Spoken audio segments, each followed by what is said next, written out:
how do we design? In fact, the basic goal is to implement outcome-based education. And the takeaway of this session are expected to be, you will appreciate the relevance and significance of graduate attribute to student learning outcomes. Yesterday, I introduced you to graduate attributes. Today, we will see how graduate attributes contribute to the design of, to the implementation of, or checking of student outcome. Then learning outcomes of course and program, what are they? How do we design them? Now, please appreciate one thing here. I would like that at the end of the session, you should be confident enough to say, yes, I can do this. That's my goal. Then we will share what is a Bloom taxonomy. How does the Bloom taxonomy contribute or help in the design of course outcomes and program outcomes? Then why should I design these things? How does course outcome and program outcomes help in improving things? I will show you how these outcomes are mandatory because our goal is student-centric. Then how they are related, how course outcome is related to program outcomes, how program outcomes is related to PEOs. Yesterday we discussed about PEOs, and I demonstrated how this is related to the program, mission and goal. So we will see how COs, POs lead to the ultimate attainment of vision. That means what we had thought. This slide only emphasizes what we have discussed yesterday and part of this. We have discussed the vision and mission. We have discussed program objectives, and they are related. Then we discussed graduate attributes, and we also demonstrated that what is the origin of graduate attributes? Why should I? From where how do we think about these things? What are the inputs to this? They encapsulate what are the requirements of the industry and societal requirements, and we express them here for graduate attributes. Then graduate attributes further contribute to the design of program outcomes. Then we have course outcomes. So this is a general framework. We start from the top and go down till we are able to decide intended. Please remember, I will always be using intended learning outcomes, maybe course outcomes or program outcomes. Now, graduate attributes focus on how the student should be trained so that, now please hear, that means so we obtain the inputs from society, express them as graduate attributes. So graduate attributes tell us how to develop the inquiring mind of the student, how to train the student to make them, let's say, entrepreneurial mindset, how to train the students to make them growth mindset, be well-rounded individual and dynamic professionals, grow as concerned citizens during their studies at the university or at the institute. That means they provide us the light. So this slide I'm repeating again, 21st century skills, they are encapsulated, they are articulated in terms of generic graduate attributes. So you see the link, how the industrial, what we desire, what we devise are brought into the realm of educational system. So graduate attributes aid to design program outcomes. Program outcomes are expressed as statements. Now, please hear. How do we have been talking about the program outcomes, but how do we express them? How do we state them? For them, we use statements. And statements about and those statements are designed in such a way so that they indicate students' knowledge, that is cognitive learning, skills, psychomotor, attitude, and behavior, affective. Now we will see this. Cognitive is mental, psychomotor is physical, and affective is human values, attitude, behavior, as a result of completing a particular program of the institution. Please see here now. Society wants holistic trained individuals. That means they should have good knowledge, they should have skills, and they should be good persons. How do we do that? traditional system does, though we may be having it, but we were not implementing it. Now, outcome-based education says when you define the outcomes, then outcome will have these components. So graduate attributes and program outcomes. Graduate attributes are the capabilities, skills, qualities which this institution or university desires students should have. That means these are the intended qualities that students should imbibe and develop during their time with the institution. So graduate attributes are defined at the institution level, at the university level. They are defined at the faculty level. They are defined at the departmental level. And then with the help of GAs, we design what are the program, what we expect from the students when he completes a complete program. And this in turn will help us design the curriculum. Now, I couldn't attend a full lecture before this, but I'm sure it must have been discussed how the intended program outcomes help us to design the curriculum. That again come. See, learning outcomes refer to this I have talked to earlier, knowledge, skill, attitude, and behavior. So learning outcomes may be defined at various levels. We define them at the course level. We define them at the program level. Now see, program, as I mentioned yesterday, and you must have been fully aware of this, program outcomes are the consolidated or integrated learning of the student. And course outcomes are there to contribute to the attainment of the program outcomes. So simply see the beautiful structure. That's what OBE is emphasizing. So learning outcome says what the student will know, what it will care about, and what it will do. Now, we express this as cognitive, affective, and psychomotor levels of learning. And this is a very scientific and proven, studies that human learning can be broadly, please remember, these are very broad, can be broadly divided into 3 domains: cognitive domain, affective domain, and psychomotor domain. Please appreciate. Now I will demonstrate how the knowledge of these domains help us to implement NEP 2020. It's beautiful. I will show how it helps. The NEP emphasizes holistic development of the student. NEP emphasizes value-based education. Value emphasizes the development of the different learning mode of the student. And this is what is built into the outcome-based education framework. So significance of learning outcomes is they have implication of qualifications. See, when I say a PhD, there will be different kind of learning outcomes. They have, or MTech, or BTech, or certificate course that is 1 year. So you remember, we always say terminal degree. See, in the US system, we are using the graduates. Say, even when a student is clear 10th class, we say he has graduated from the school. Similarly, we say graduate, school graduate, university graduate, college graduates, and like this. So the learning outcomes have the relevance to the qualifications of the student, whether he is certificate qualified or diploma qualified. They help us to design the curriculum. But level of the curriculum, for example, I will show how curriculum is related with the higher thinking skills of the student.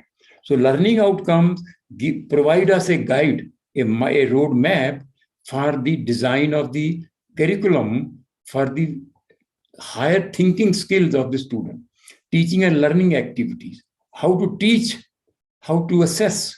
These are specified when I indicate a learning outcome. What are the assessment and evaluation strategies? And then quality assurance. Quality assurance is a significant, component of outcome-based education. Outcome-based education says you have to give the evidence. You remember, when I say word you or we, mean the institution and the faculty all clubbed together. You have to give the evidence that you are improving every year. You are improving continuously. That means, and how it's reflected. How will people know? It is only with the help of learning outcome. If I want to improve, what should I do? By simply enhancing the syllabus or including more topics will not improve the learning. It is we will see how we do.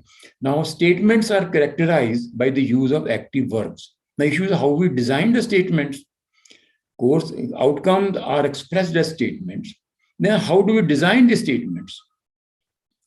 What does the statements encapsulate? Now, I wanted learning outcome, knowledge, skill, etc.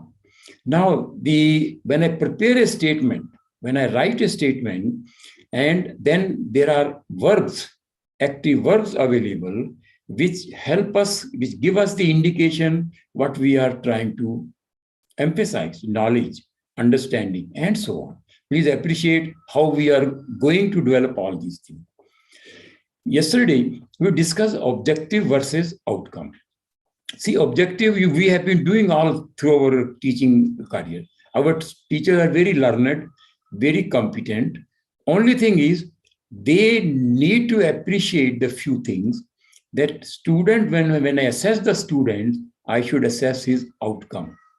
When I deliver the lecture, I should state the objective. So objective refers to the teaching intention, but I want to teach. That indicate that the teacher intends to teach or cover in a lecture or course.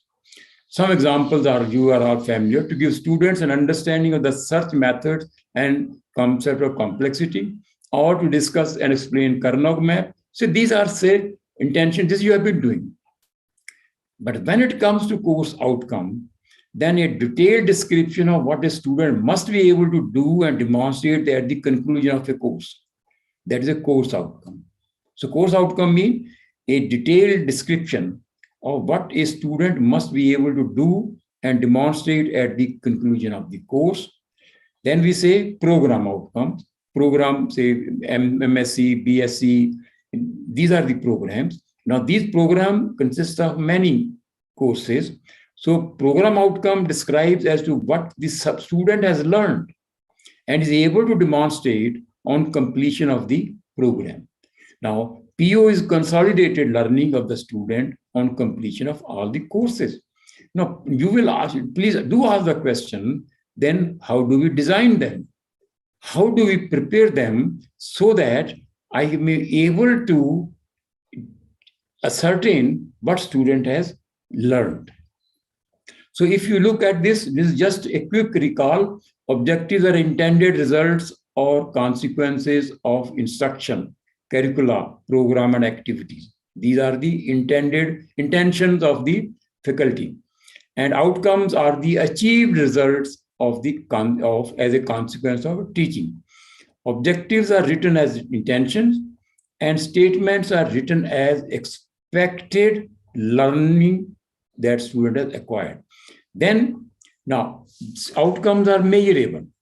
Objectives are not measurable. So when I say measurable, this says I can say 20%, 30%, 40%. Now, how can I do that? See, this is something very empirical. You can ask a question, so they are empirical, how can it be done?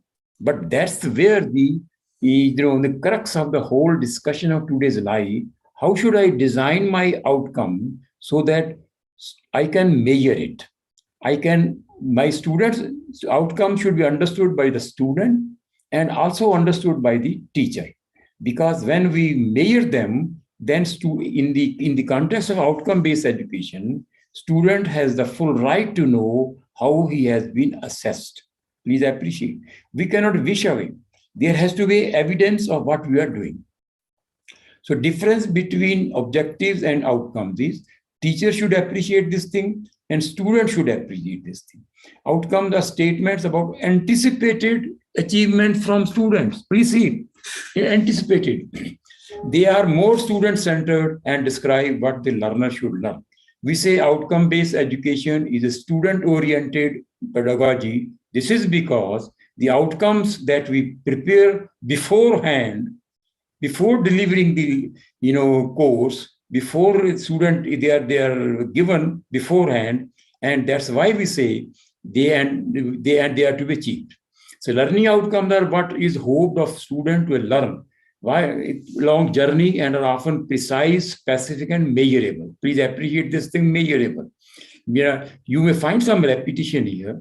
The repetition I am doing with a purpose to emphasize that as a teacher, you should be very thorough with and thoroughly understand the significance of the outcomes, and then be able to discuss it with the students also.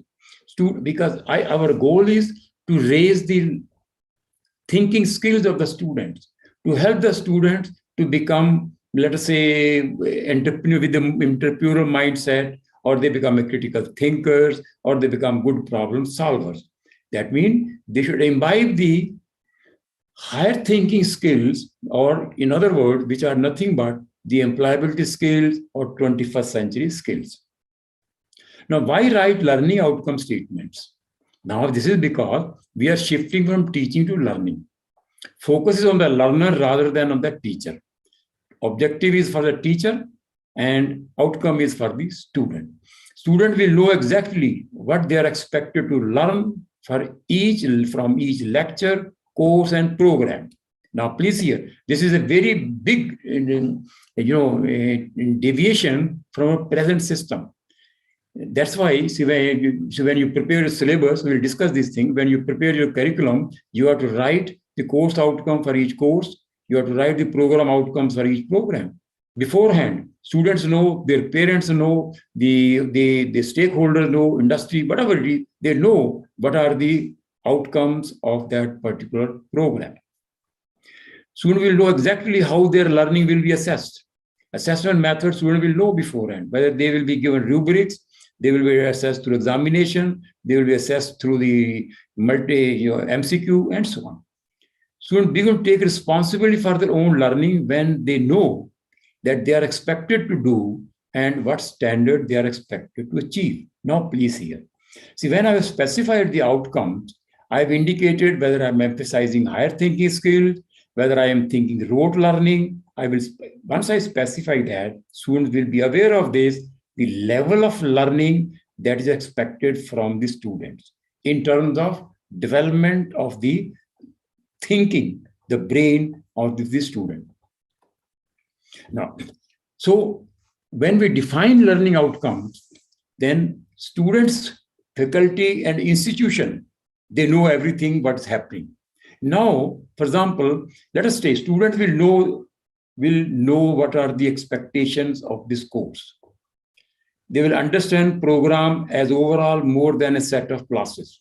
They will say, case ki outcome kya hogi? Identify own strength, weaknesses, and progress. Students are encouraged in becoming autonomous and self-learning. How it is done, I'll show you that also. How it is embedded in the whole process, I'll demonstrate that also. And before selecting a program of study, before selecting a course, let's say BTech, civil engineering, or BSc, physics or chemistry, they will be able to know beforehand what is outcome of that particular program. This is the benefit of the student. Now, faculty will know, they will articulate what students are expected to know and the skill they will acquire. Faculty will tell, this course will emphasize your analytical development. This course will emphasize on the entrepreneurial preparation. This course will be like this. This is in addition to the discipline. Discipline to hoga yoga. जैसे मान लीजिए BSc physics है. He will learn about the physics, but in this physics, what are the skills that he is going to imbibe? What are the training? Maybe lab training, maybe internship.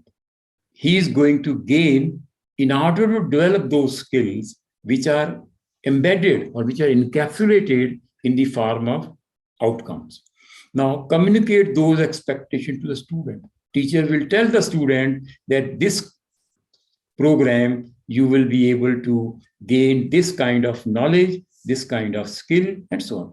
Evaluate and improve the curriculum. Now see here, this is very important. How will the faculty know? How will the faculty know that this program is not meeting the intended outcomes or the graduate attribute that were taken in the beginning? This will be only when he specifies the outcomes. The outcomes are measurable. Measure impact of changes. He makes change in the curriculum. He adds certain programs. He adds certain things. Then he will be able to appreciate the impact of that on the student. Now, please remember, whenever we can measure something, we can always improve. So one of the basic principles of outcome-based education is measure, and only then we can be sure about the improvement. Then institution, evaluate achievement across programs. Institution or management, they will know in which program students are doing better as regard the various attributes as skill, team player, or competencies. Institution will also know. Yesterday I said the outcome-based education helps us to introduce accountability. When we want to enter into accountability, then the institution would be able to see the attainment of the program outcomes of various programs. Then there will be support and transparency and accountability, how we are doing it, align teaching and learning with the mission. Oh, now see, we have said mission. Mission is for achieving vision. So this will help us to achieve the mission with the like this.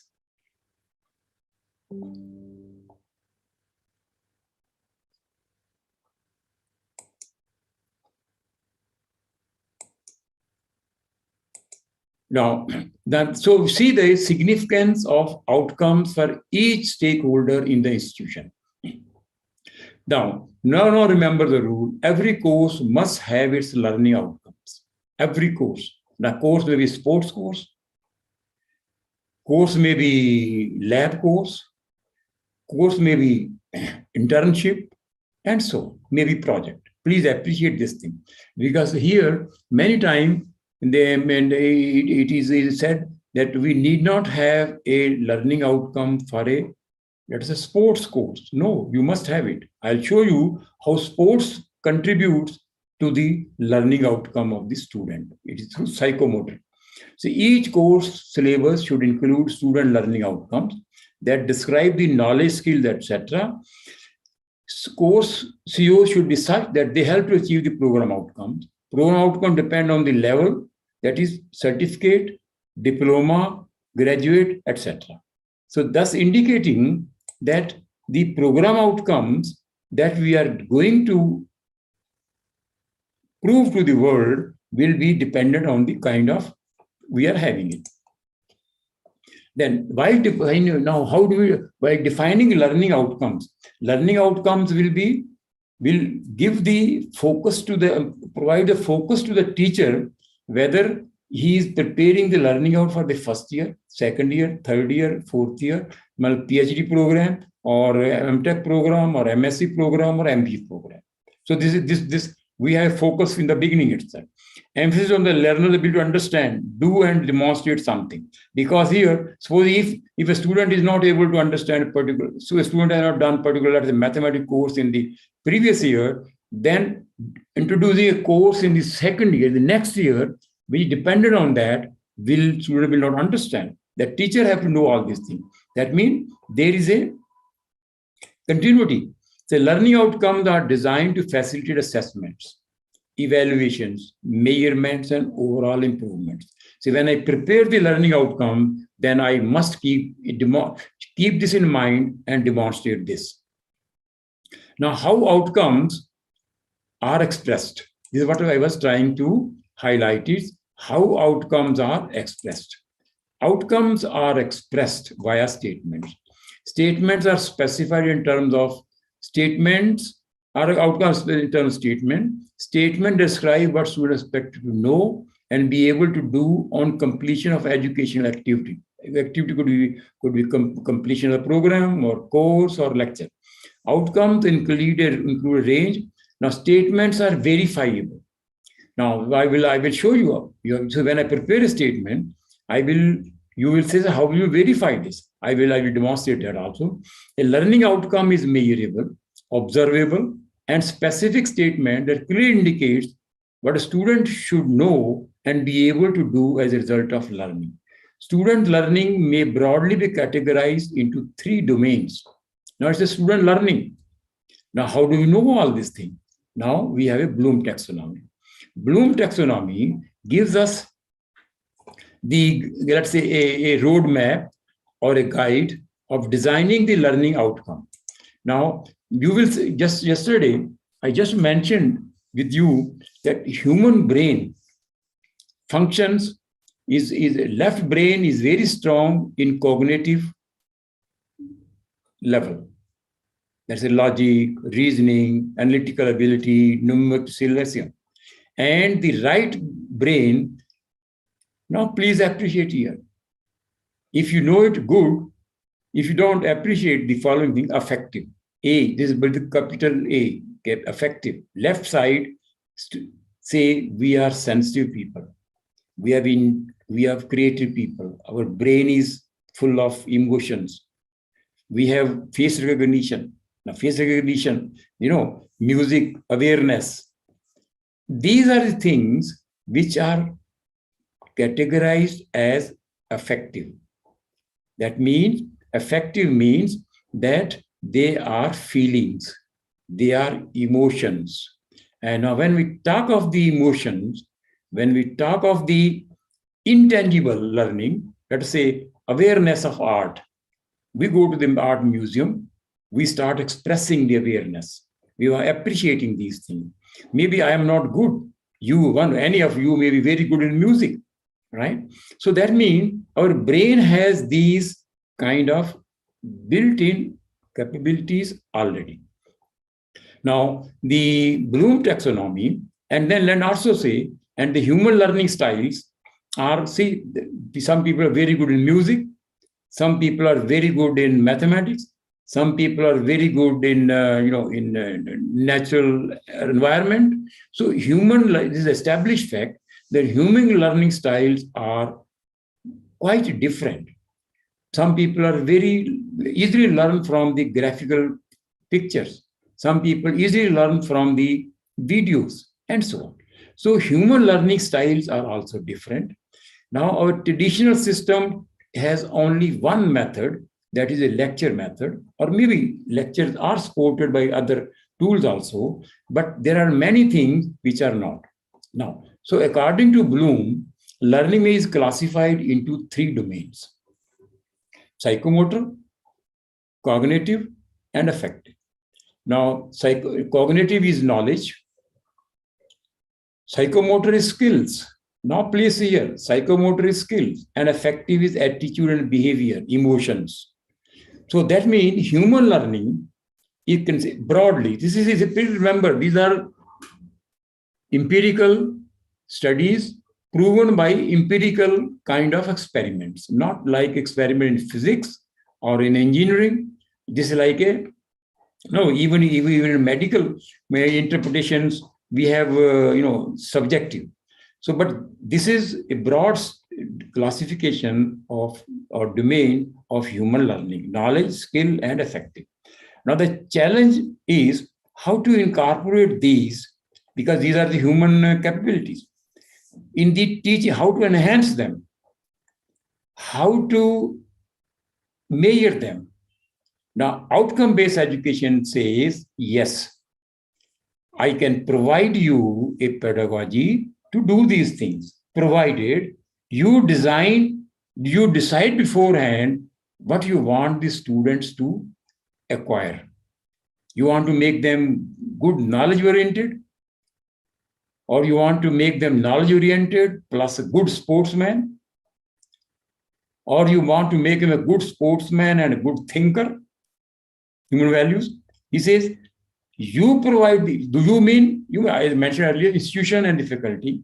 You provide the facility according what the student wants. Student is doing BTech, but at the same time, he wants to learn about music also. Now, this is where our interdisciplinary emphasis comes. This is where NEP comes. That means you decide, let the student decide what he wants to learn, and let the college provide that facility. Then you will ask, how shall I measure this? Again, it will depend upon how we design our outcomes. So, effective attitude and behavior, values. We outcome-based education, NEP emphasizes the value-based education. If I implement effectively in the right spirit, outcome-based education, the value system automatically gets embedded into it because affective domain addresses the issues of emotions, attitude, and behavior. So Bloom taxonomy has 3 domains: cognitive, the mental process of knowing and understanding; affective, the experience of feeling and emotion; ethical, we always talk about ethics. We always talk about good team players. We always talk about the student should be a good human being. Where do we teach that in the class? In traditional system, we don't emphasize these things. But in the outcome-based education, which introduces the concept of learning outcomes, and those learning statement or learning outcomes are expressed as learning statements, and statements are designed according to the Bloom taxonomy. And Bloom taxonomy says 3 levels, which incorporates the emotions and value system also. Psychomotor, the relationship between cognitive function and physical movement. Supposing students go to the lab, some students are very good in setting up the instruments, in using the instruments. Particularly student teachers who are, say, in physics lab or engineering lab, how the student do it. Supposing they are doing an experiment with torsion pendulum and parallax is removed. So many students can do it very quickly. Others may not be able to, may take much more time. So that means this is the psychomotor, physical movement. So we want our student to acquire and develop these skills and competences. Now, please see here how these human capabilities, which are natural, are being embedded into our teaching learning pedagogy. Now, here are some references. Whenever you're free, you can read about them more. So now Bloom taxonomy, now how it does it? Bloom taxonomy provides a set of measurable verbs to describe and classify observable knowledge, skills, attitude, and behaviors. That means Bloom taxonomy has specified certain set of verbs which give us the hint about the knowledge, certain set of verbs which gives us the hints about or guidelines about the attitude and the skills. So these verbs we have to use when designing our learning outcomes. Measurable verbs are used to create learning outcomes which can be measured. We indicate explicitly what a student must do in order to demonstrate learning. Now, see, here is the division. See, in our schools, or maybe in first year, we have a lot of emphasis where students learn things by heart. We teach them where students are very good in remembering things, in understanding, and then applying it. That means use the facts and rules to analyze or apply to certain situations. And just to give you let us take, we know students, if you ask a student, what is the origin of friction when a cycle moves on the road, he will be able to do that. Now, but when we go to the Bloom level, analyze, evaluate, and create, we are very poor here. Now, because the thinking is divided according to Bloom taxonomy into 6 levels, that is remember, understand, apply, analyze, evaluate, and create. Now, when I say evaluate, that means it's the assessment is judging things. Well, judge the value, judge the information, judge the ideas, create, that means design something different, combine various parts to create something different, analyze, that means we have some information or we have some parts, how do we understand that? I understand in that sense by just comparing it and so on. Now, create, evaluate, and analyze. These are referred to higher level, higher Bloom levels. And remember, understand and apply are referred to as lower Bloom levels.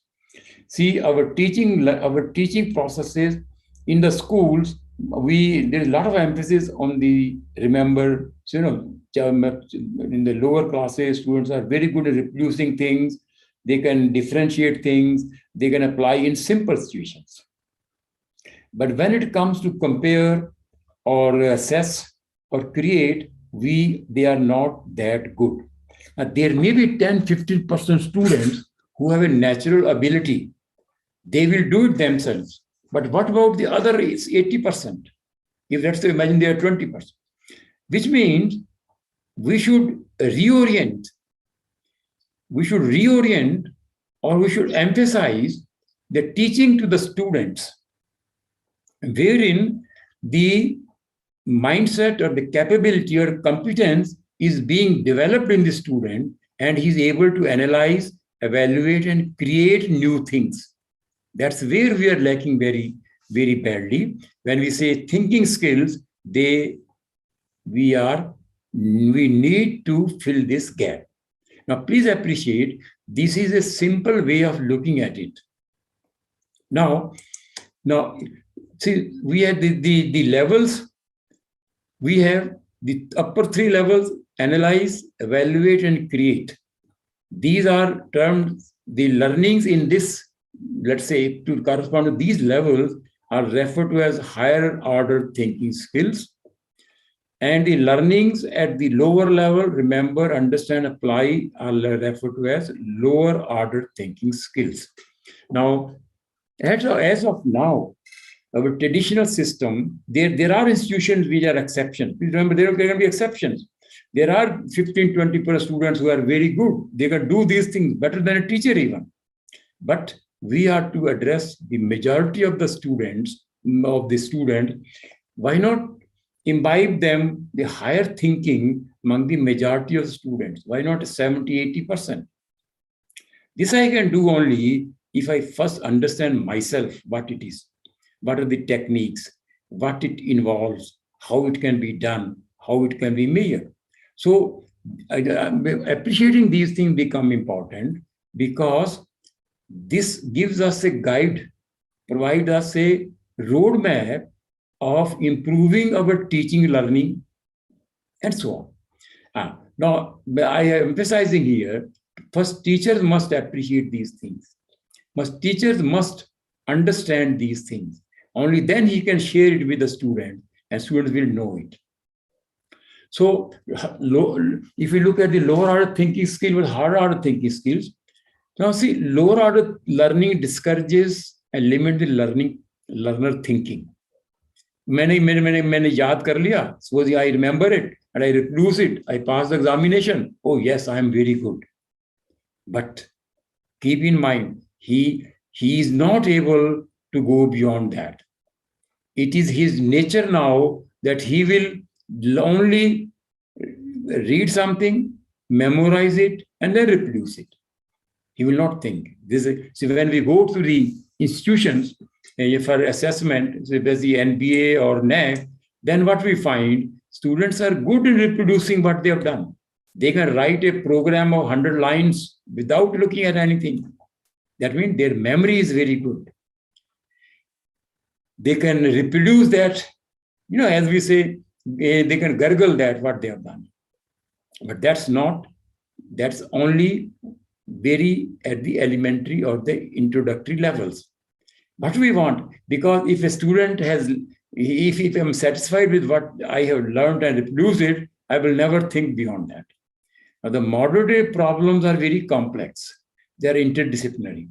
Now, in order to solve them, we must have a mindset which thinks originally, which analyzes, which has the capability of analysis, analytical ability, which has the capability of evaluating things, judging things. So this is what in the higher levels.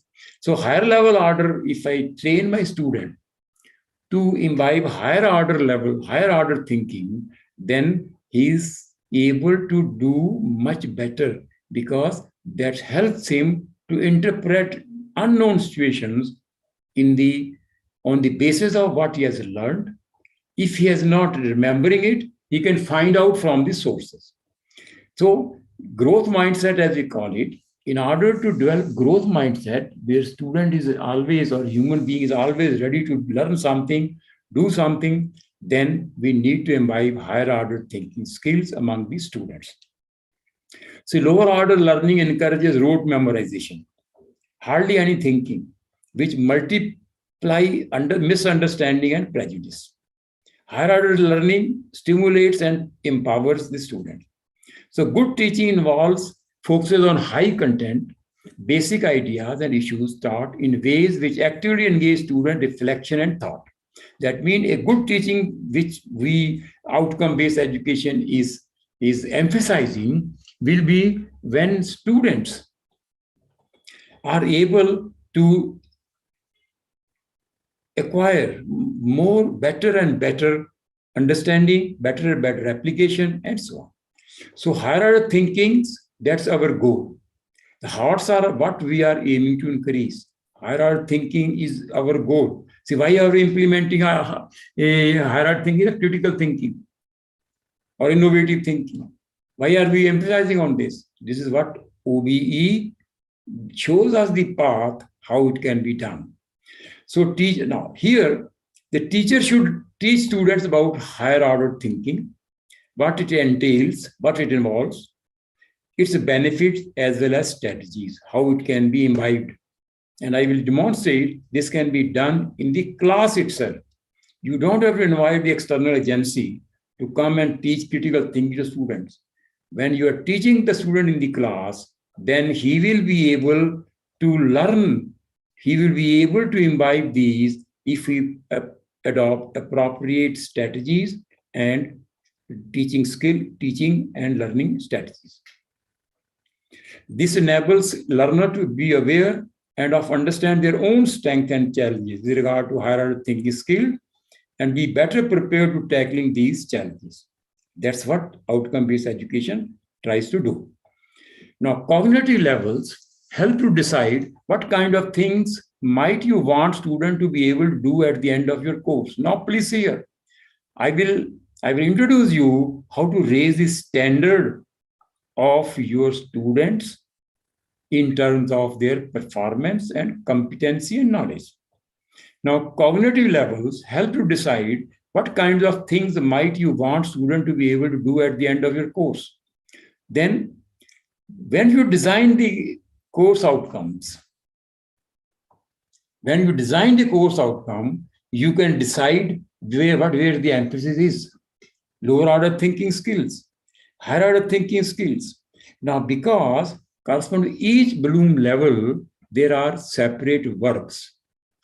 Now, so you might, we can say, we can have the course which emphasizes more on the lower levels.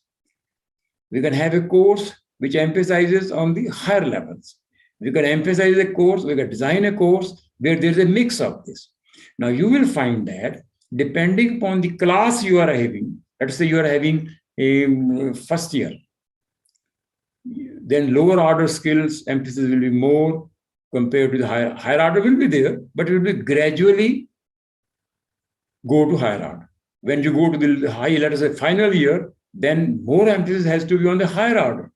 Because see, each of the skills are, you will find, understand is based on remember, evaluation is based on analysis, and so on. They are again hierarchical. So when they are hierarchical, then depending upon which year you are having, second year, third year, fourth year, MTech, PhD, I can decide what is the emphasis that I am going to give. So goals involving higher order thinking skills have embedded in them goals involving lower order thinking skills. That means lower order, in order to build the higher order thinking skills, lower order thinking skill must be already students should be well aware of them. Now see here, what does remember mean? Remember me retrieving information, recording, and recalling knowledge from long-term memory. Understand is what? Construct meaning from oral, written and graphic messages through interpretation. Understand example, summarize. जैसे पता ना summary पढ़ते थे, summarize करते, that indicate understanding. Application, carrying out or using a procedure, using previous knowledge to navigate an unfamiliar situation. Now, this is what we are very good at. Look at the challenge comes in this. Analyze means breaking material into constituent parts, determining how the parts relate to one another and to an overall structure or purpose through differentiating, organizing, and attributing to various factors. And an evaluation remembers making judgments based on criteria, given a criteria, which is the right one, which is the wrong one, and standards by measuring, diagnosing, prioritizing, and so on.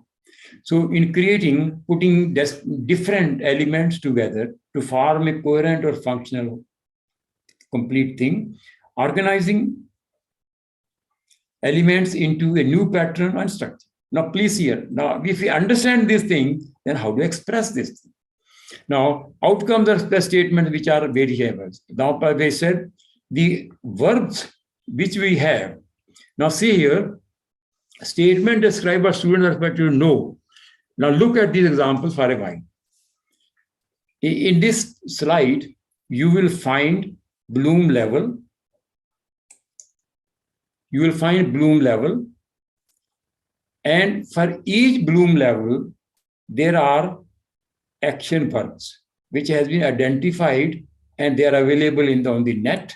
They are available in a book on the Bloom taxonomy.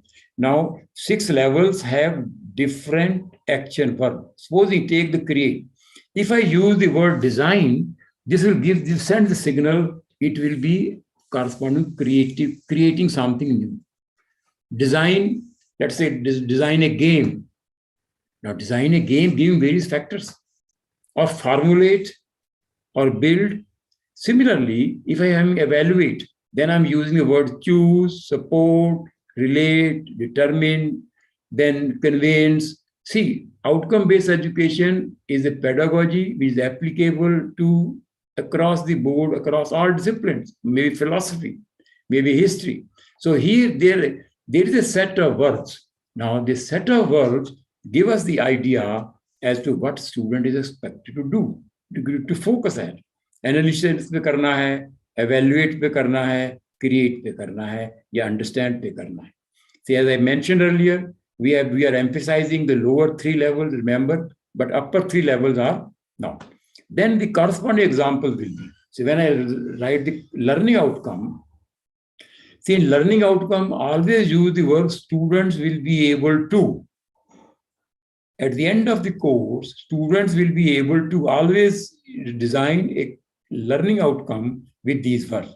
Now, I have used these verbs, but they design an original homework problem dealing principle of conservation of energy. Now, student will not be able to do this thing because he learned about the conservation of energy laws. Now, you're asking design, think, कैसे करना है? अब इसी तरह से next वाले में determine, differentiate, calculate, describe, recite. That means here is the guidelines which enable us to write down what we are emphasizing. Designing something new, designing something different, evaluating, and so on. Now the question is, what are the components of a learning outcome? Learning outcome is something which has a structure, because learning outcomes give the signal as to the level at which the student will be doing things. First, second, third, fourth level. Learning outcome will tell us also how to assess it. Learning outcome will also tell us under what conditions. So please try to appreciate these things, how to design a learning outcome. For that, I emphasize, first of all, the components of a learning outcome. Repeating, learning outcome is a statement. This statement consists of, it can only consist of action verb. That means study second chapter. Right? Study kar liya. It can be a simple action verb. This action verb is Bloom verb. Learning statement condition under which the performance is to occur. Or it can be learning under what condition, then under what criteria.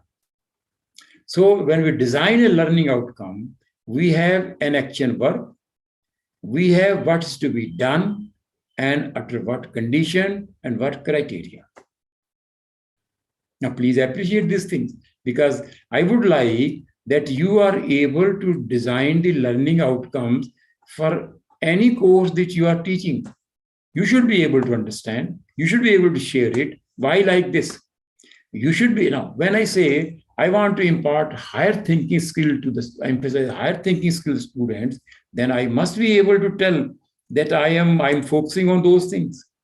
That means it's not something that I'm just looking at the, explain, give me this thing, write this thing. No, not like this. Here, we have to have something where there is a criteria with regard to the various levels.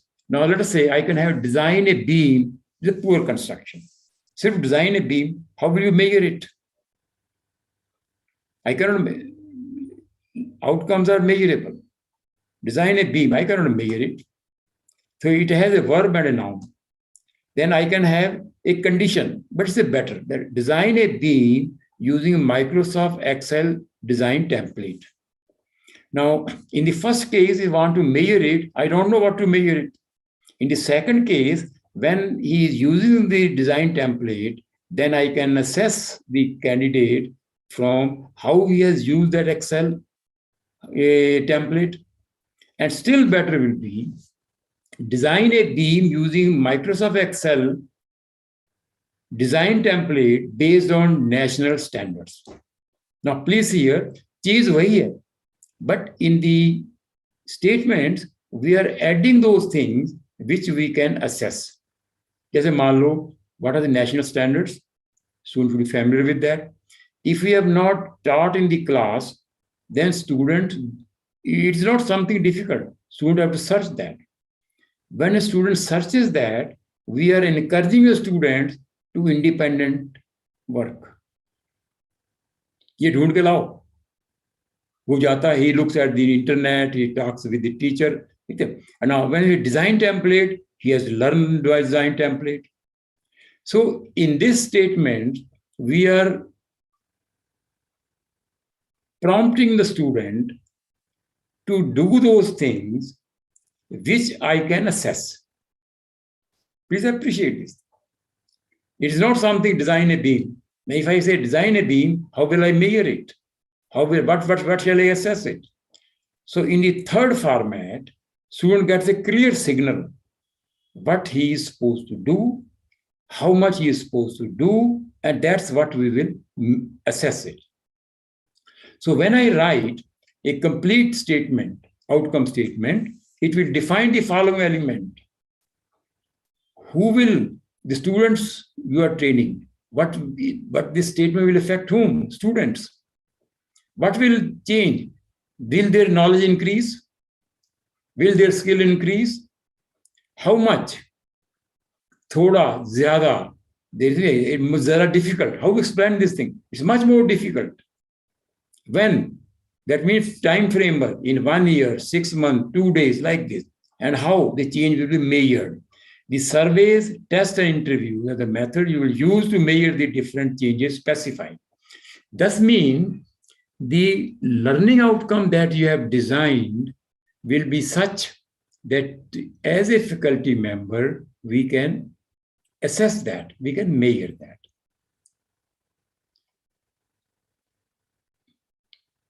Now, Another example, there are multiple examples. For example, let me give this example. Students will use technology effectively, for example. Now, if you say students will use word processing, spreadsheets, and presentation graphics to professionally prepare their final business report and project. That here I know what I have to measure, what I have to do it. Now, then student will be able to write a lab report, observe behavior, write an object of that behavior, like that. So student will be able, please see here, in these statements, we are indicating specifically what we will judge as far as student goes. Now, let me see, Dr. Rajesh, any question here? Then I go further.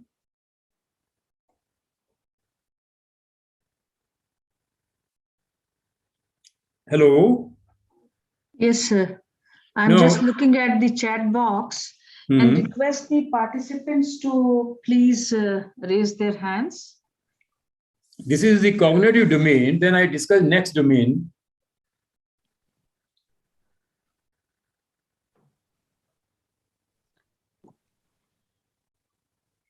Yes, Dr. Bharti. Yes, please.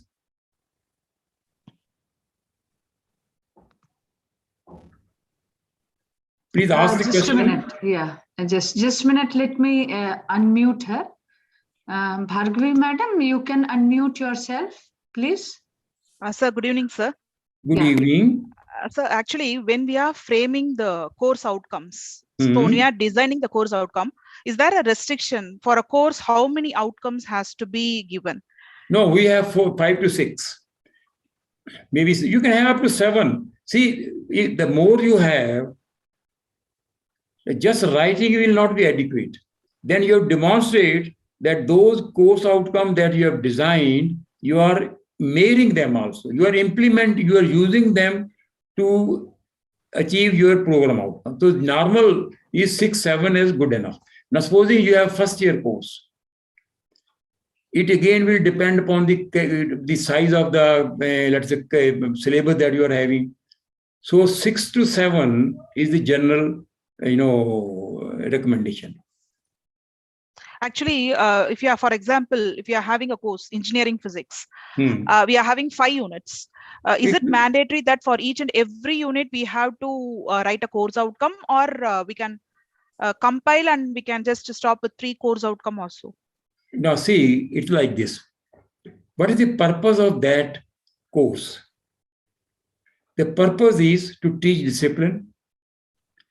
If with the help of that course, you can design assignments, you can design lab, etc., where higher thinking skills of the students can be developed, then you can now if they are elementary, you can have 3, 4, 5 itself.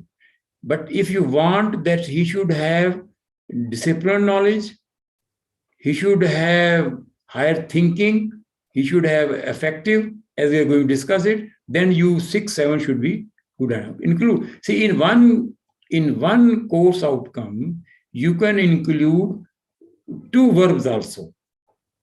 Now, these verbs gives you an idea what is the emphasis that you are going to give. Right? Yes, sir. Thank you, sir. Yes, Dr. Sivagami.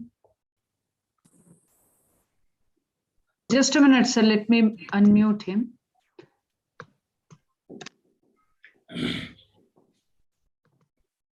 Please unmute yourself. Thank you, ma'am. Yeah. So, good evening, sir. Nice presentation. I had doubts that if we are setting course outcome for a syllabus, okay. So, should we start with the first unit as introduction topic? Mostly it is about introduction. So, do we use the keywords as understanding at the basic level, remembrance and understanding level? If Yes. we frame, if we set question paper, so do we apply only at the, so we are asked to use only the set question papers based on apply, analyze, create. Likewise, they are asking us to set the question paper from level 3 itself, level 3, level 4 and level 5. But some of the questions from the first unit, it may be basic. Okay, so we can say define cloud computing as something. Okay, or we are asking differentiate between public cloud and private cloud. Is it fine, sir? Or, yes. No. See, there is in this case, when you are designing the course outcome. Yes, see, sir. Course outcome may have try to have two verbs, where it is again a judgment of the teacher. Yeah, right. Yes, sir. Now, see, supposing you have 5 units. This is again a convention. You have one course outcome for each unit. Yeah, yes. Now, if that unit, for example, enables us to design problems where you can go to higher thinking skill, and you want to incorporate in your teaching learning, you can include there also. See, yes, sir. Please remember, see, there is no rule like 5 + 5 = 10. These are all judgmental and empirical formulations. We are provided with the guidelines. Those guidelines, now what I want student to, let us say, a first year student, I cannot expect him to be an innovator or creator. It is my expectation, but he can be. Who stops him? But this is a general hint, general guideline, that as we go up the ladder in the class, then more and more emphasis should be that student uses his previous knowledge to develop his higher thinking. That means level 4, 5, and 6. Right? Yes, sir. So then one can, for example, we may differ even. For example, as this is the way recommended, when you design the course outcomes, let there be a team of 3-4 teachers who are teaching that course. They should sit together, apply their mind, and write the statement. Yeah, yes, sir. Yes, sir. You must sir, be, actually, yes, very true, sir. What you said is correct. But one doubt is, if we are framing the course outcome, so it's not based on unit wise, it is based on concept wise, right? So we have maybe CO1, maybe in second and third unit also, some part of the topic, and some topics may cover two at the second level, third level, based on the RBT. So if we set question paper, that is basic my doubt. Analyze, okay. So if you are giving analyze something, okay. So do we use a keyword analyze? Because it is in a device Bloom's taxonomy. But some of them are saying we should not use the keyword analyze. Instead of that, we can use examine, investigate, explore, like that. So is it so? It's okay. Sir? It's okay. Now see, these Bloom verbs. I have not given you a list. Oh, sorry. Probably it comes later, or maybe I missed it. The list of the Bloom verbs which I indicated, you can use any one of them, which conveys this message. This conveys this signal. See, examine is also good, right? Yes, sir. So what you are saying is right. Only thing is, if the verb is from that group of verbs, which correspond to that particular level, then it is because then your question, the question that you formulate will convey that sense to the student that this is what is expected from there. Okay, sir. Okay, sir. Thank you so much. Thank you so much. Yes. Any other question? There are no more questions, sir. No more hands raised. Okay. Now, I go to the next affective domain, that is the affective domain. Please see here. Now here I will go a little fast. The reason being that I have to go to program outcomes. An affective domain, again, have 5 levels. They are, for example, they refer to the feelings, they refer to the attitude, they refer to the emotions of, let's say, of us. And that's where it's incorporated into this. And see, affective domain has 5 levels, and these are the verbs for this. appreciate the art, accept, share your feelings, praise good things, value the contribution of person. Now, please remember, you may be a science teacher, but remember this method, this pedagogy is applicable to every discipline, maybe philosophy, maybe music, maybe history. So these are the verbs which convey the sense of affective domain. Similarly, psychomotor domain. Psychomotor domain is a physical movement, coordination, and use of muscles. Development of these skills requires practice. Psychomotor learning is demonstrated by physical skills, for example, music learning or game playing or laboratory work. So how some students are very good in these things. So the OBE pedagogy incorporates and how I incorporate this thing, again through the verbs. I use the verbs which are meant for these things. So there are verbs for the psychomotor domain also. These domains overlap. And when I design my course outcome, then use the appropriate verb, what you want it. If it is a course on sports, let's say BSc in sports science, then they will be emphasizing psychomotor verbs and so on. So this I have given you with the purpose of indicating how the course outcome helps us to incorporate the various learning of the student and so on. Now, similarly, here is just a summary of what I have talked about. Now, keeping your constraints of the time, I shall just give you the idea of all this.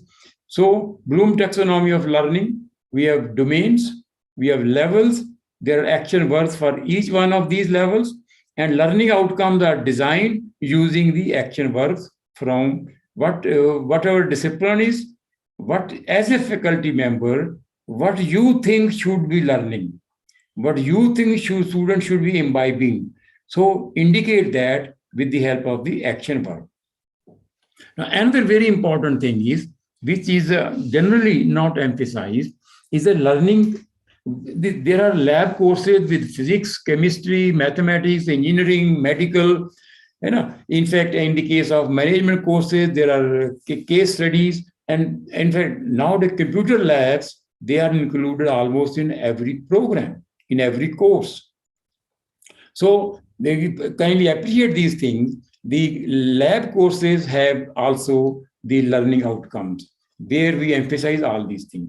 The learning outcomes for laboratory are, for example, learning about instrumentation, learning about models, experiment, data analysis, and so on. So remember, the learning outcomes for laboratory, maybe physics laboratory, this also you can design.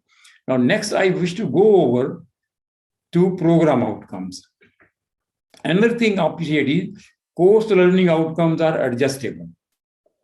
They are not unique.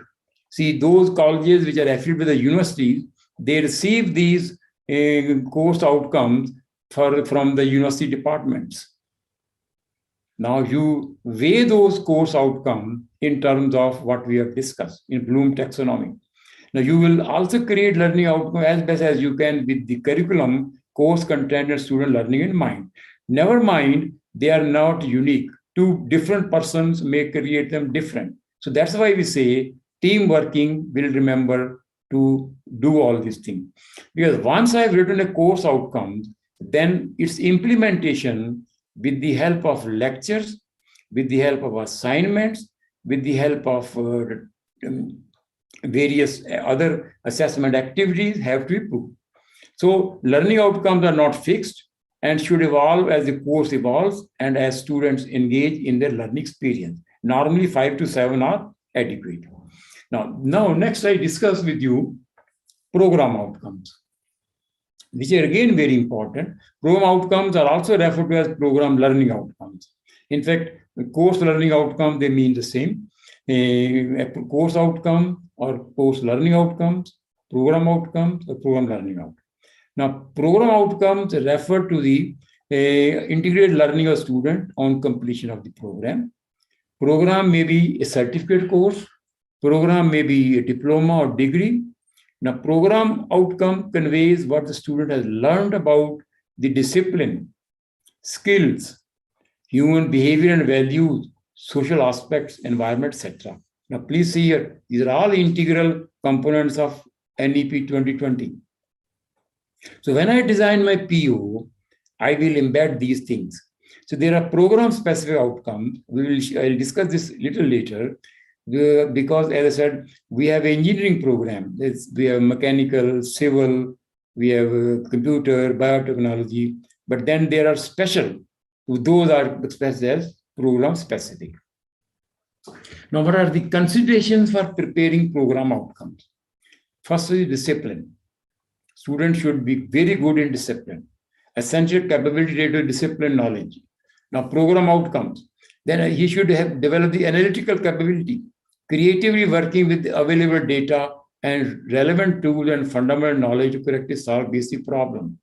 He should have design capability. This is applicable to all the courses. Maybe, let's say, physics, chemistry, design, work skills, ethics, society, environment, and sustainability. Which means the program outcome that we prepare, these are for students who will leave the college after 3 years or 4 years, whatever the program is. Then what kind of knowledge and skills and abilities we want them to demonstrate. We want to demonstrate they are good communicators. We want they should have ethical abilities. We want they should be careful about safety. There is a chemistry department, they learn all these things. That means these are the general considerations of preparing the program outcomes.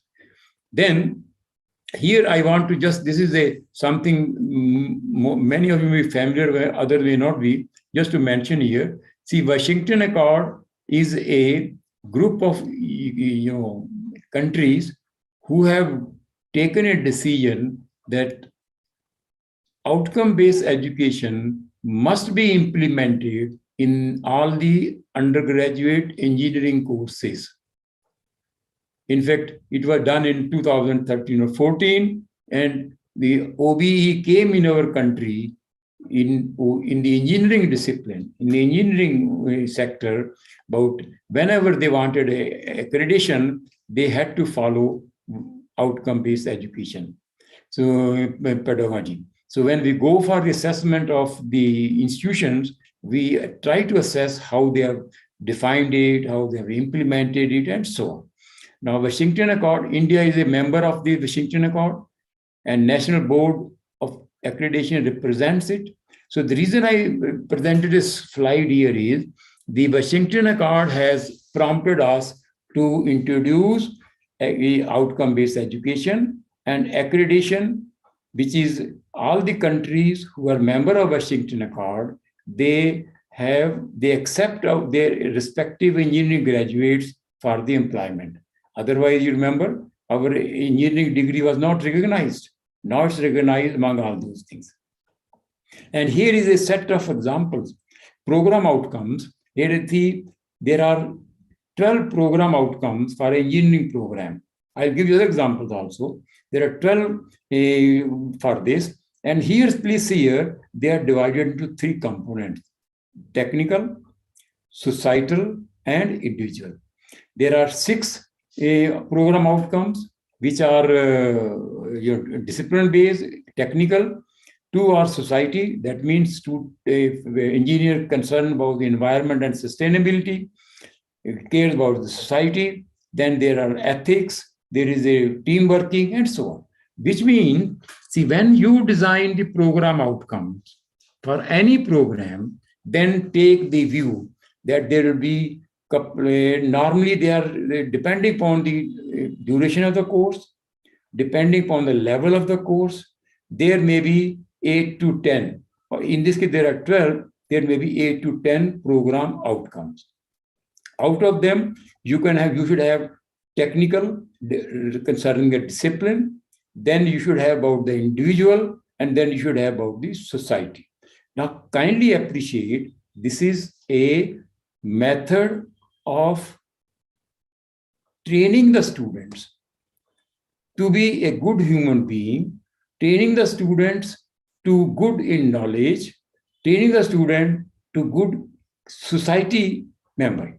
So writing program learning outcomes again involves the Bloom taxonomy. The rules for writing learning outcomes for program are the same as those for writing learning outcome for course or modules, but encompass the experience learnings of the complete program. General thumb rule is that there should be 10 to 12 learning outcomes for a program. Program specific, as I mentioned earlier. Now, using Bloom taxonomy action verb for writing POs. Now, so here, the graduate attributes are used to write program outcomes. Remember the first slide. The graduate attributes are indicating what are the requirements of the society.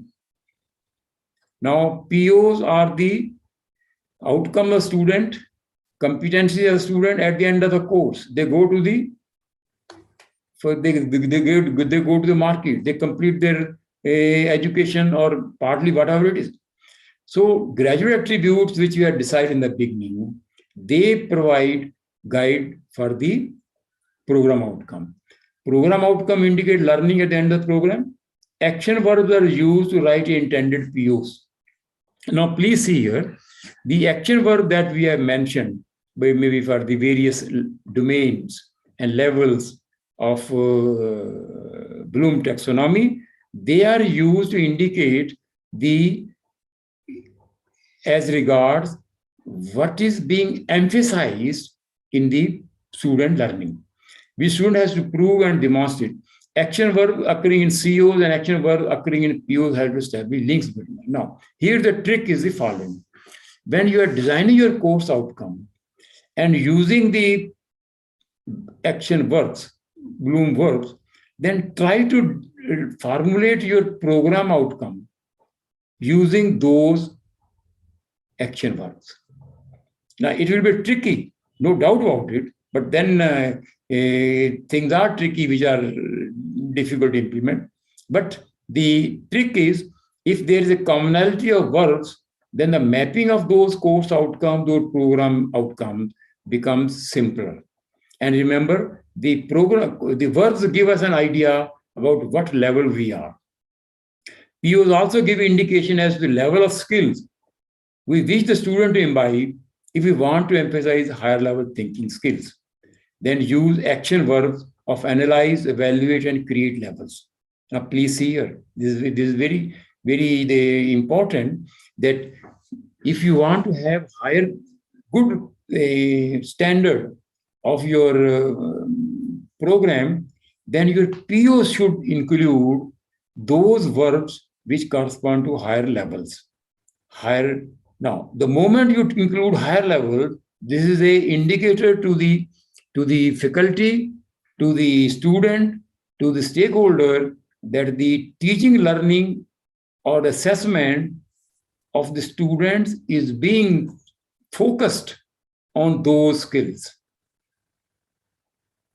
So use action verbs of psychomotor affective domain to imbibe other traits like this, right? So let me give you an example. See, let us say we have PO individual and team working.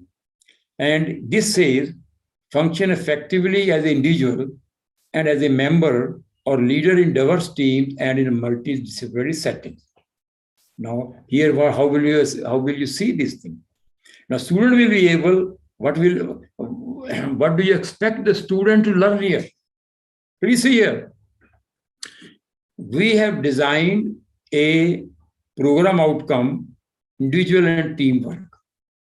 And it says the student should be able to function effectively as an individual and as a member or leader in diverse team and in a multidisciplinary setting. Let us say this after 3 years. Now, what will student be able to demonstrate? The student identify the stages of team development and give examples of team behavior that are characteristics of each stage. Summarize effective strategies for dealing with a variety of interpersonal communication problems, function effectively in a team, and so on. That means these aspects get emphasized automatically the moment we indicate the PO as function effectively as a team. Now, Another example is, let us say, one of the POs which is common to all the disciplines is lifelong learning. Lifelong learning. So here, recognize is a Bloom verb. Recognize the need for lifelong learning and be able to engage in it. Now, if this is a learning, what will the student able to do? He will be to find relevant source of information about a specific topic in the library or on the net or search the literature. Lifelong learning. See, lifelong learning, student, see, even teacher are learning, I am learning. We have to imbibe this habit in the student. The outcome-based education says you prepare your students where their mind has been trained to be lifelong learning. It may not be a professional course. It could be short-term courses. It could be an online course, whereby the student is learning and is able to identify what are his, what he needs, what are his strengths, and so on. What are his weaknesses? How to overcome a weakness? For example, to overcome a weakness, students should be able to take either help, students should be able to learn. And how can he do that? Only this weakness may be at the, let's say, when he leaves the college, he may have to do additional courses, we'll say job-oriented courses, like say certifications, or he at the age of 30 or at the age of 40, he has to do many things. That means the student should be able to identify himself or herself, what is that he or she has to learn. That is lifelong learning. And then, so these are the things which are required. Now, please see here, program outcomes can be different. Program outcomes are different for different programs, different levels. Here is an example of a program outcome or MSc program. Here now the emphasis on apply, analyze, design, function, understand. Now it is a mix again, but more emphasis on analyze. That means it's up to that level. Now, suppose you want to include design, you include that. You want to design an experiment, you can do that. So this will decide. The moment I have an MSc where I don't have a, let's say, evaluate or design, but you have it, this will send a signal that your MSc program is having a better education, training, understanding of the student. That's how we decide whether my course is better or your course is better as regards student learning goes. Please appreciate this thing. This is a thumb rule. Higher we go, more should be the emphasis on student learning and imbibing higher thinking skills, higher learning. Suppose he goes to MSc PhD, he will have most of the work correspond upper 3 levels. If he goes to, so these are thumb rules. So MTech in CSC, say demonstrate, implement, contribute, communicate, evaluate. Right? Now, then I see, supposing this is a computer science and engineering. Now, the course on data science will be it will be different from computer. There is a lot of overlap, no doubt, but it will be different from the course on computer science and engineering. So here we design the program outcomes, that what I expect my MTech data science students to be able to demonstrate. Then we identify the needs of an organization for data science tasks. Collect and manage data to devise solution to data science. Collect and manage data. So which means the student should be trained in the higher levels. This is just why I'm giving you this example with a view to demonstrate that, again, it is the responsibility of the faculty to see what should be the outcome of that particular program outcome. Now, and this cannot be done by single individual. This is done by a team, in the case that depending upon first year, second year, third year, team of 2%, 3%, 4%, 5%. There are inputs from the industry also. There are inputs from other stakeholders also, alumni also. So kindly see that today I have explained it to you what the outcomes involve, and only in simple terms how they can be developed. Though actual method, if you look at it, it will separate session is required.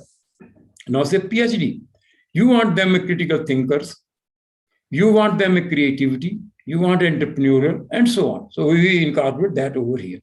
So POs for a communication, etc. So similarly for graduate attributes for MBA program, knowledge, creativity, entrepreneurship, innovation, problem solving, lifelong learning, project management, so on.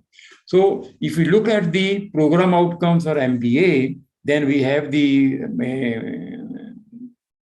Bloomberg apply, design, function, identify, and so on.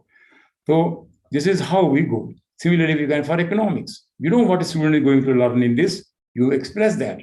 So benefits of learning outcomes stakeholders are, they help to explain more clearly to students what is expected of them, and thus help to guide them in their studies, motivation, and sense of purpose. I have given you a quick overview of the program outcomes.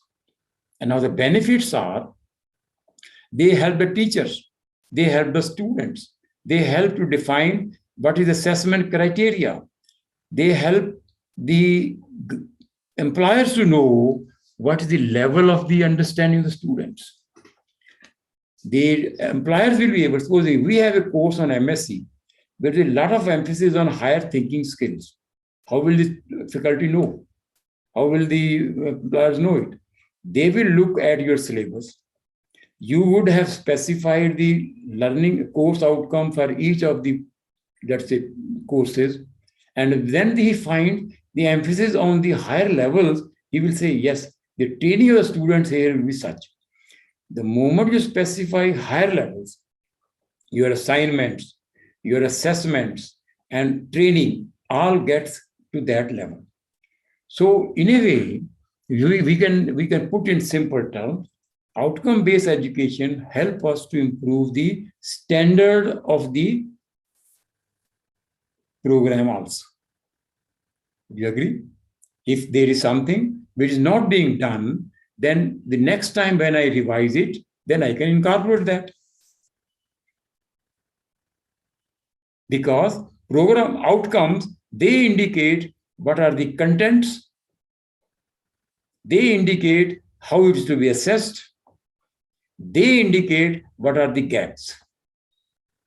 Once I know these things, I can always think of improving. So, importance of course outcomes for the students, student focus, not teacher focus. We say it is student oriented, learning oriented, and not coverage oriented. Alignment among course, program, institution, goal levels. There is alignment, course, program, and institution. Focus on the abilities central to the discipline. See, in a student of BSc in sports science will have a different emphasis. A student of BSc physics will have a different emphasis. Focus on aspects of learning that will endure.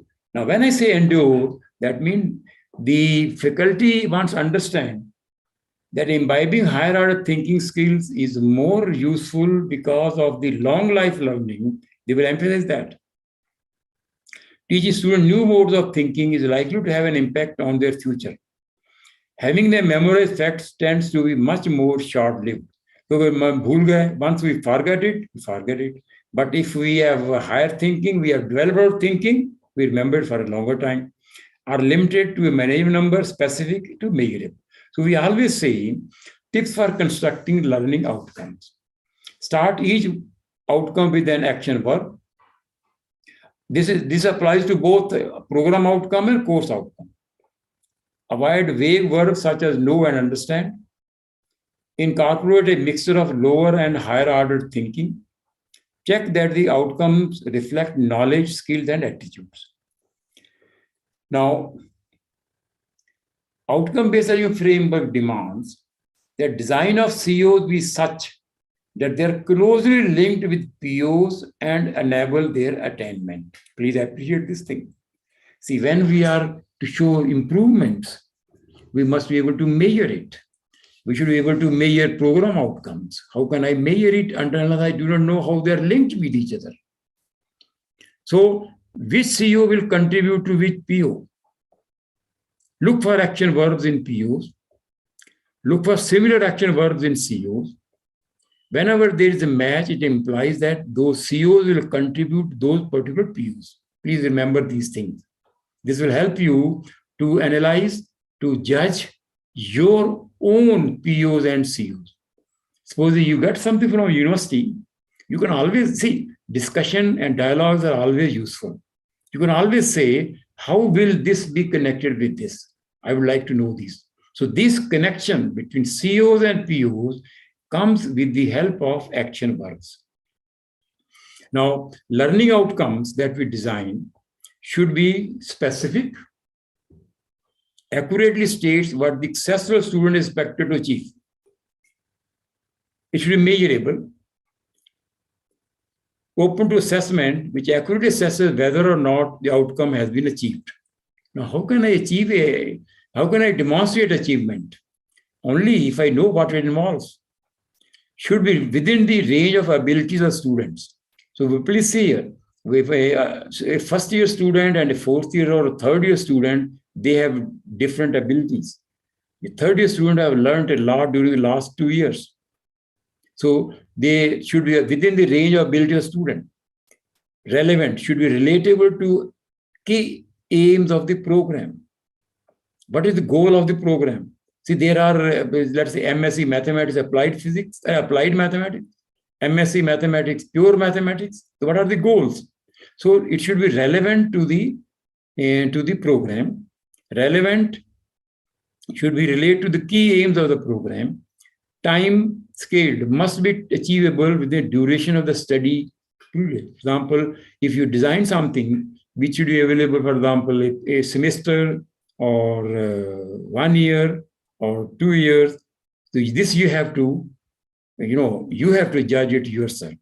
So there is a common thing we always say: learning outcome must be SMART. And it's just a abbreviation for these things. So please here, writing learning outcomes is a continuous process. It's not something we do it and then finish it off. Now let us recall it. We collected the requirements of the industry, expressed them as graduate attributes. Graduate attributes help us to prepare the program outcomes. Program outcome help us to prepare the curriculum, syllabus. Now, remember, curriculum, syllabus are different. Now, they help us prepare the curriculum, and curriculum help involve courses. Courses involve learning outcomes, and learning outcomes involve and so on. That's how this is done. So this summarizes this. Graduate attribute define the program outcomes, and course outcomes help to achieve the program outcomes. Are defined for a course, relate to program outcome, build each other to create an integrated whole. They are realistic, measurable, and so on. So please appreciate how this whole link is defined by outcome-based education framework. All things get connected to each other. How they affect each other, I have explained to you. Now, COs must be decided by lab work and projects.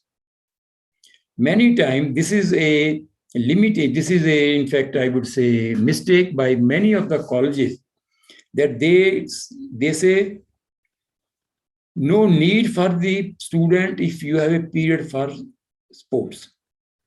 Remember thumb rule, whatever student you are having a credit for any program, for any course, it may be sports, it may be entertainment, it may be theater, because in the new education policy, a student can have a mix of these things. So the course outcome for each one of these should be defined and appropriate goals indicated. So learning outcome project case study are very important. Here I am emphasizing specifically because when it comes to mapping course outcomes to program outcomes, then the learning outcomes of the projects, they map maximum to the outcome, program outcomes. And nowadays, see, when I say experiential learning, NEP specifies experiential learning. There's a lot of emphasis on this. Projects are there. Case studies are there. There are so many real life activities involved. So there will be credit for this. There will be, hence there should be learning outcome for that. Now, depending upon the subject, student will demonstrate ability for applied domain knowledge, critical thinking, communication, evaluation, apply, and so on. Which means you should become familiar about these and then incorporate in the credit system that you may be having there. So preparing learning outcome is a process, not an event. It is not something you may have it maybe for 1 year or 2 years, but as you move along the ladder, you start improving your, let's say, curriculum. How do you demonstrate your curriculum has improved? This will be you're designing the learning outcomes, keeping in view what you want from your curriculum student to imbibe. Please appreciate these things, and then you will be able to do these things, most of the things yourself. Next question is, how COs and POs are related? What is the mapping of CO and PO? How do we have been saying measurements. How do I measure these things? I measure these things when I carry out the process of how a particular CO is connected to a particular POs. POs may be, let's say, 10 around, let us take figure around 10. It could be 8, 9, 10, 11, 12. So around 10, let us say, because depending upon, as I mentioned, if it is a diploma course, it could be 8. If it is a certificate course, it could be 5 or 6. So, but let us say, if it's a graduate course, it could be, let's say, depending if it's BTech, it could be 10, 12. If it's a BSc, 8, 10, like that. Now, how the courses that we have designed, they are connected to the program outcome. This we demonstrate using maps. Let us say CLO1 is a course outcome. When I say this is a tradition, we say tradition because I want to measure it. Measure means numerical measurements. I say CO correlates with PO1 substantially. I mean, there is a lot of similarity, or CO1 is contributing very effectively to PO1. Now, another kind of thing, please remember, all COs may not contribute to all POs. Now, the details we are not able to discuss in this session, but if we get another session, how the attainment of this is done. Now, they may not map to all, they need not map to all POs.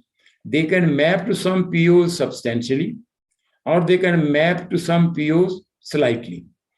The convention is, when we have to measure it mathematically, we represent substantial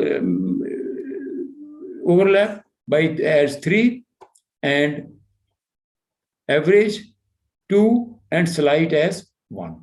This is, please remember, this is again purely empirical.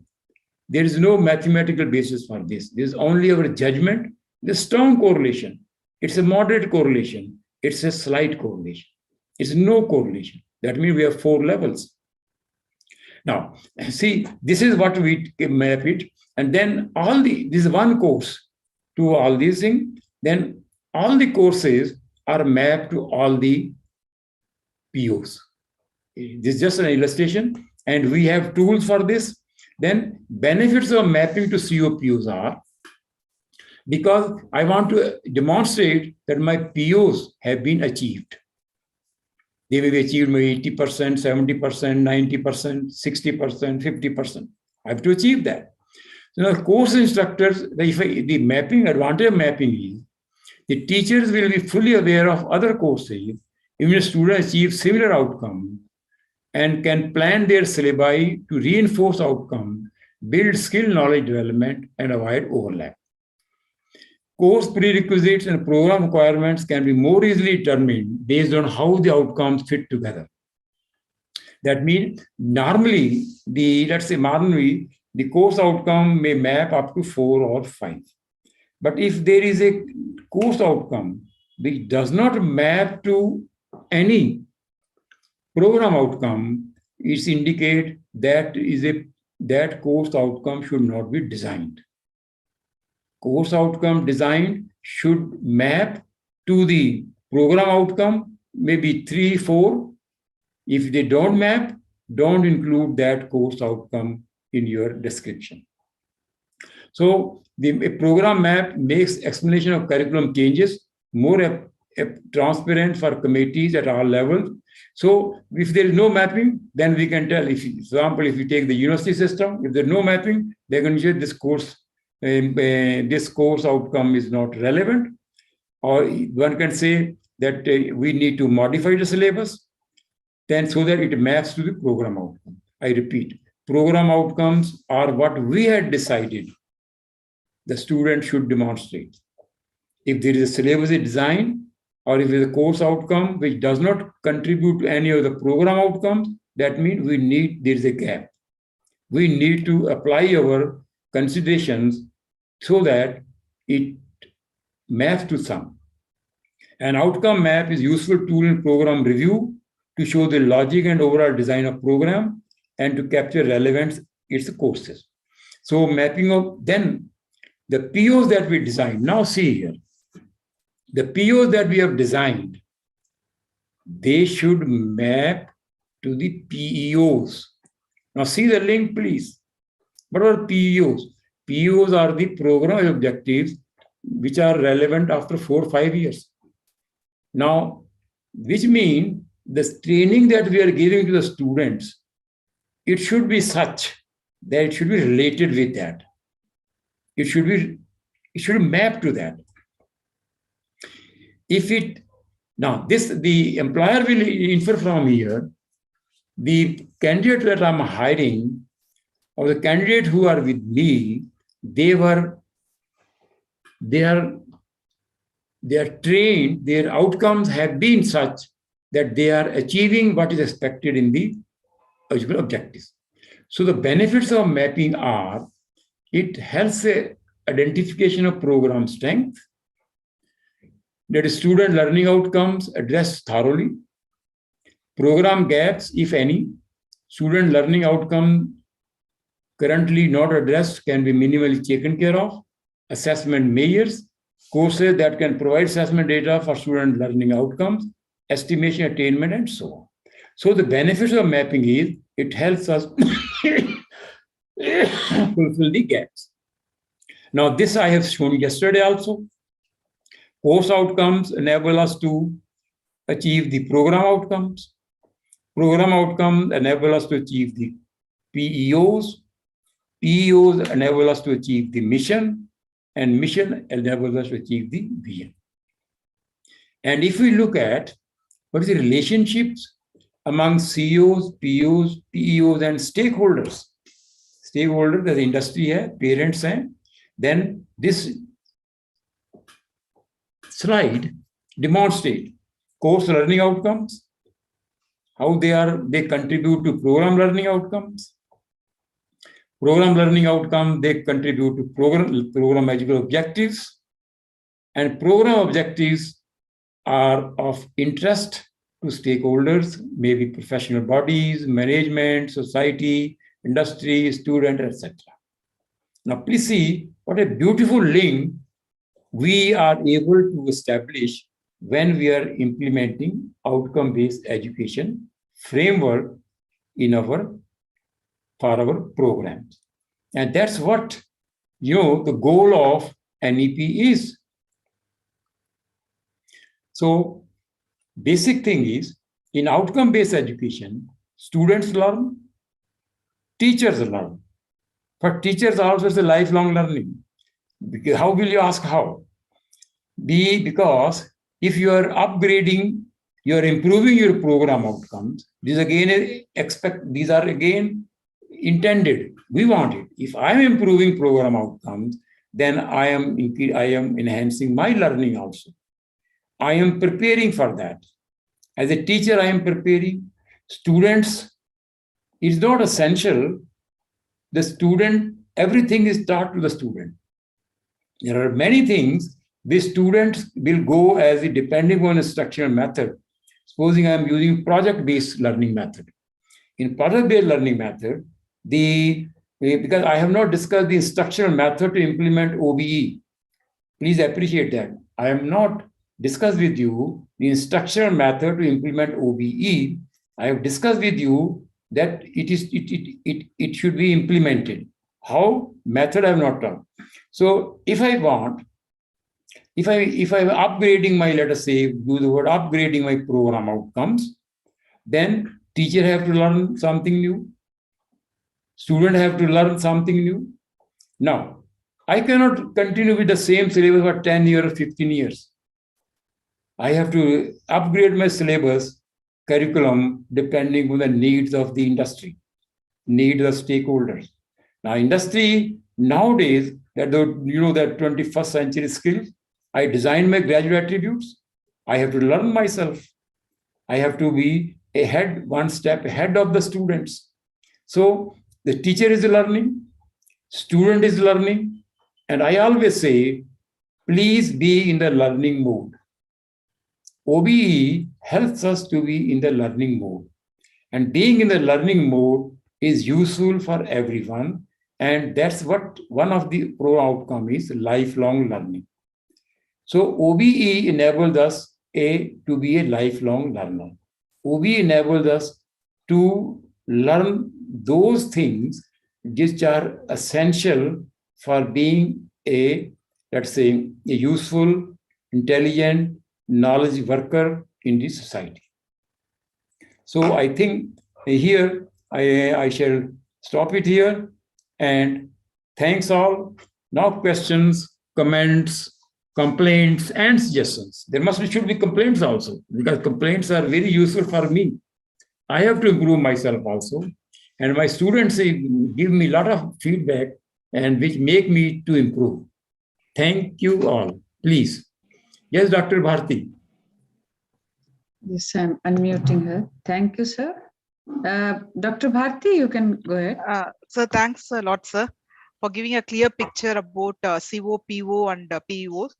Actually, my question is, when we are framing the course outcome, is it fixed for a course over a period, or can we modulate it?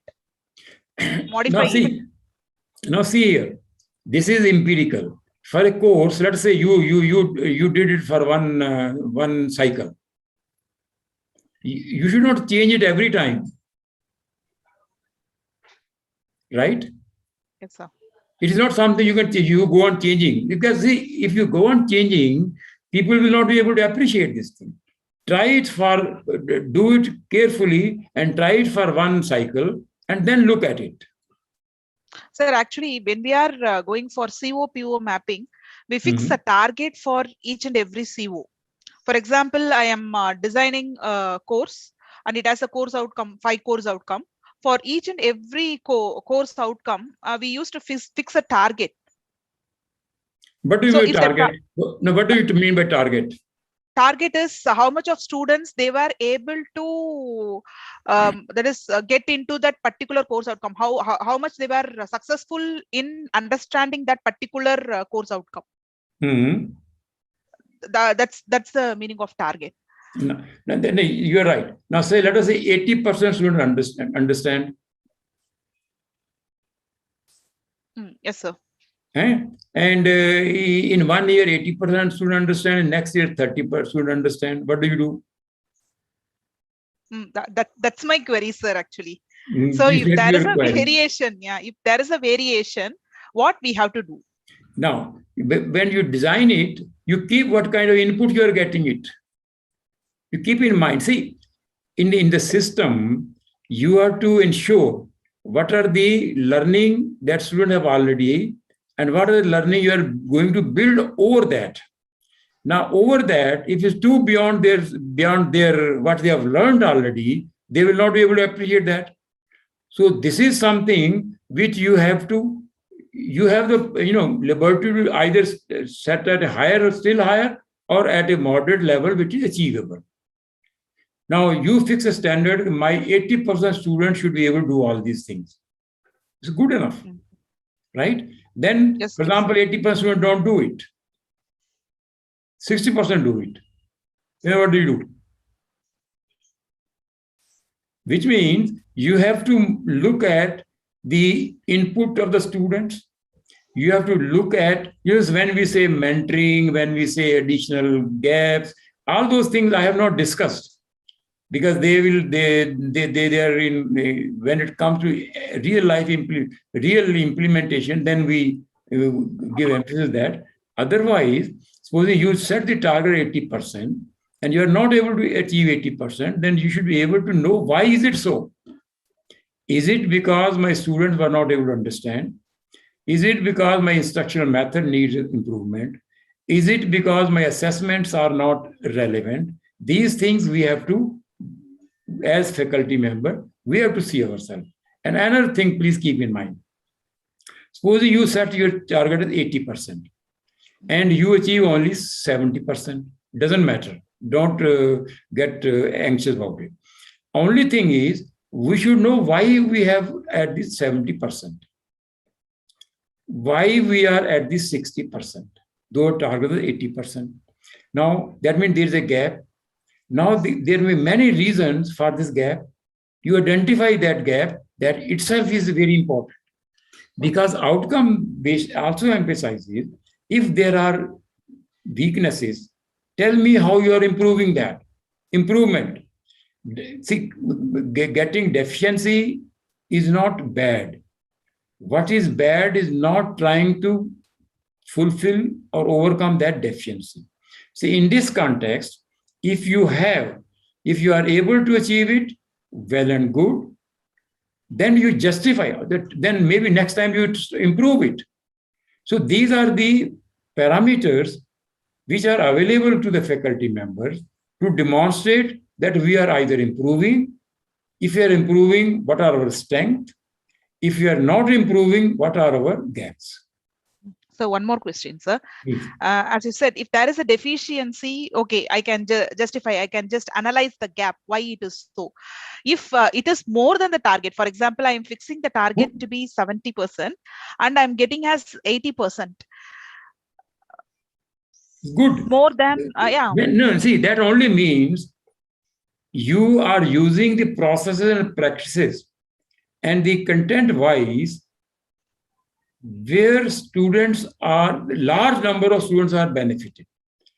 And these process practices you are using because you had a curriculum of that time. You have assignment of that type. You have teaching of that type. That's why you are able to exceed your target. Okay, sir. Actually, this is why I asked, because some of in my college, some of them, they say once the target is being achieved, for example, you are setting the target to be 70 and you have achieved the target, you can frame the course outcome in such a way that you can increase the target percentage in the consecutive year. Can we do that? That's right. See, if I keep my, it's also, see, when we go to the institution to assess them, if you set up your target at 60% and then say I have achieved 80%, then we also know it is not right. It should be reasonable. It should be something convincing. Now here empiricity comes. Now if you say I have achieved 100%, every year I'm 100%, then we will start probing it. How has it come? Isn't it your? I went to one university. Their internal assessment was 60% and external was 40%, and they were showing we are achieving 98%. I said not only 98%, you will gain 100%. Because you have set up your criteria at such a 60% internal and 40% external, and pass percentage is 60 or 50. What do you do it? So the point I want to emphasize is, it will depend upon the factors as to what you are setting as the realistic goal. Right? Yes, sir. Yes, sir. Thank you, sir. Thanks a lot, sir. Any other question, please? I think Neetu Pomar has a question. Yes, Yes, please. Yeah, Neetu, you Yes, can. good evening, sir. Sir, it's very nice and very informative session. And so my question is, if we are not able to attain outcomes as we expected, then do we need to change the outcomes of the program next time in the next year? Now see here, Change. they should be realistic. Okay, sir. Now, whatever we say, let's say, if you say my first division is 60%, as 40%, but tradition is at 60%. Or let us say my first division is at 50%, but generally it's 60. Now, if you say that will not be accepted, because this is if you set the low level, it can always be achieved. It should be realistic. Now let us first take the first year you set the at 60%, suppose.